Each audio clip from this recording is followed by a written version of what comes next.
Alright, everybody, how are we doing today? So, in spite of the risk of arrest, of having your organs harvested while you're still alive, of torture in Chinese re-education camps, the protest leaders in Hong Kong urged turnout for March despite risk of arrest. This is from Reuters. They have live journalists, so they usually have, there's every reason. This is a verified source, folks. So you know this shit's going down.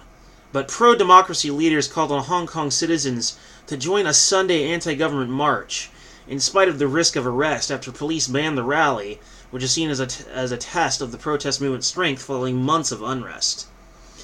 Police declared the march illegal on Friday, citing concerns over public safety, and a court on Saturday said the destination of the march, the main railway interchange with mainland China, could be attacked and vandalized.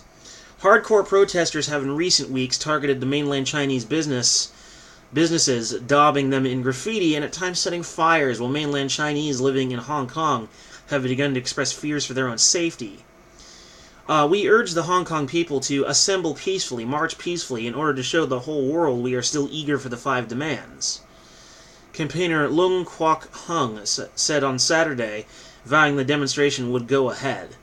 The demands include universal suffrage and independent inquiry into police action against protesters, amnesty for those charged, and an end to describing protesters as rioters. Personally, I would just think that they should demand that the government cease to exist, but I suppose they wouldn't necessarily be able to pull that one off. But given the nature of the Chinese government of late, I would love it if they were to demand such a thing. Hell, I think the United Nations, as much as I detest any globalist organization, should get off their lazy asses and put China in their place and be an actual force for good instead of being an illusionary force for good. Boom, mic drop, by the way. But no, seriously, China desperately needs to be put on notice. If you've seen my other video today about the re-education camps. Or as I like to call them, horror houses. Because they're houses full of horror. But in the past, thousands of people have defied police and staged mass rallies without permission, often peaceful at the start, but becoming violent at night. Protesters have hurled bricks and petrol bombs at police, who have responded with baton charges and volleys of tear gas on city streets. Hong Kong's leader, Chief Executive Carrie Lam, has rejected the demands and on Saturday backed the use of force by police against protesters amid criticism of heavy-handed tactics. More than 90% of 3,200-strong alumni at Hong Kong University on Saturday passed a motion calling for Lam's resignation, saying students had suffered injuries from police brutality while in custody. Hong Kong has been relatively calm in the past 2 weeks after violent protests ignited by the introduction of colonial-era emergency laws. A prayer sit-in was scheduled downtown on Saturday evening, while demonstrations on Friday were calm, with protesters forming a human chain along the metro network, and many donning masks in defiance of a ban on covering faces at public rallies. This is just an act of outright defiance. And at this point, I have to say I fully support what they're doing. China is an authoritarian nightmare state where people's rights are regularly violated. So I sincerely hope that these protesters do eventually achieve their goals. Don't you ever give up. Don't you ever give up for a second.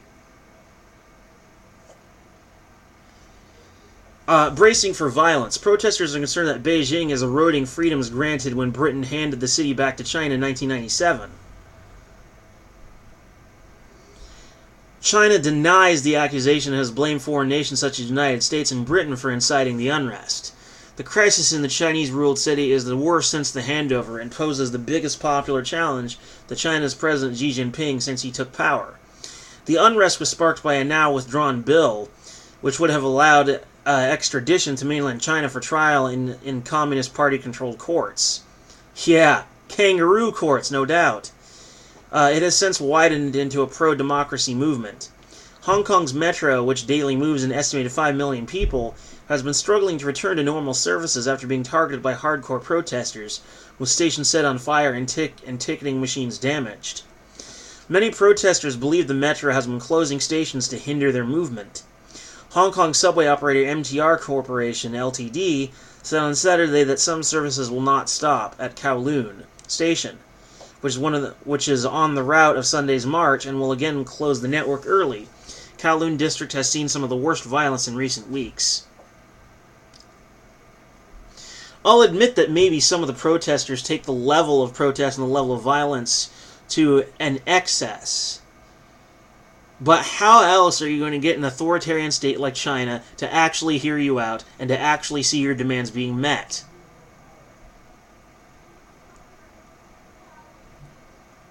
When push comes to shove, you gotta shove back sometimes. You have no choice. Quite frankly, Hong Kong deserves, at this point, to be free from Chinese rule.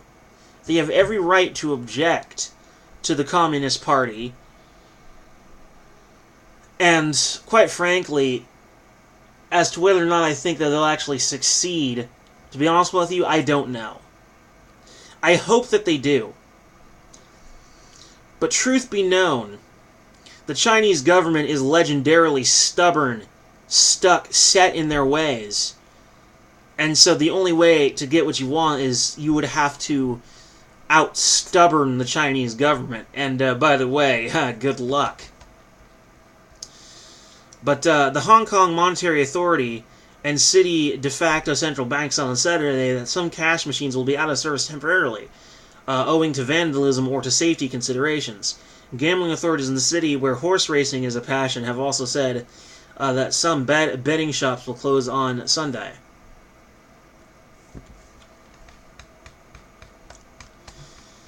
The protesters have no choice. They want to make progress with the Chinese government. They're going to have to shut stuff down. Now, tactically speaking, this can make a protester look like the villain. Certainly does in the United States when either Extinction Rebellion or Antifa groups start doing shit like that.